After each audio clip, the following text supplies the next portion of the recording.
Did you know that one of the most genre-defying rock bands in music history started as a blues group named after a 17th century agriculturalist?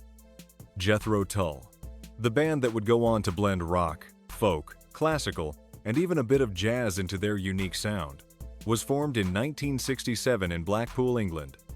Known for the striking presence of frontman Ian Anderson, often standing on one leg while playing the flute, Jethro Tull rose to international fame with groundbreaking hits like Aqualung, Locomotive Breath, and Living in the Past.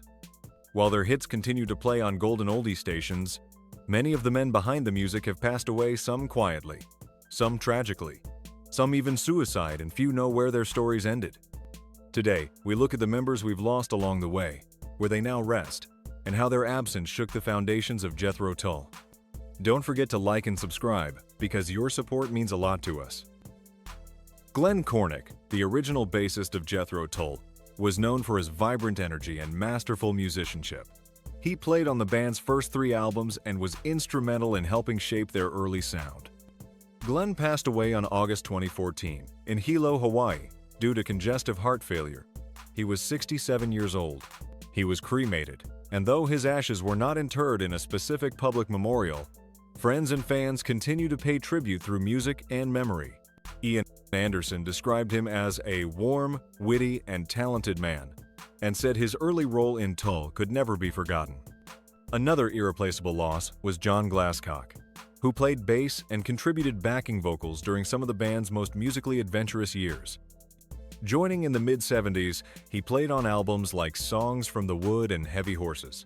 Tragically, John died young on November 1979 in London due to heart complications stemming from a congenital defect. He was only 28. He was laid to rest in the Garden of Remembrance at the Golders Green Crematorium in London. His death hit the band hard, especially Ian Anderson, who later admitted to deep regret over encouraging him to tour despite his fragile health. Fans and fellow musicians continue to honor John as a prodigiously talented bassist, whose life was cut far too short. Clive Bunker, the band's original drummer, was a powerhouse behind the kit and played on their iconic early albums including Aqualung. While Clive left the band in the early 70s to focus on his personal life, he left the band after the release of Aqualung to get married and spend more time with his wife. We also remember Mick Abrahams, Jethro Tull's original guitarist, whose bluesy flair gave their debut album This Was its distinctive tone. Mick Abrahams also left the band in 1968 after disagreements with the band's musical direction, and continued his musical career with Blodwyn Pig as he dealt with health issues, including stroke.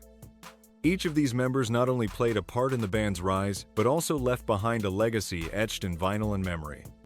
Their deaths, disagreements, and disbandment weren't just personal losses, they were musical ones.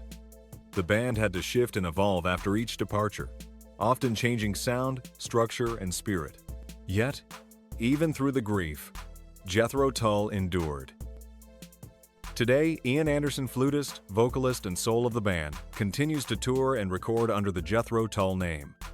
Alongside skilled musicians like David Goodyear on bass, Jack Clark on guitar, and Scott Hammond on drums, the band remains active and vibrant.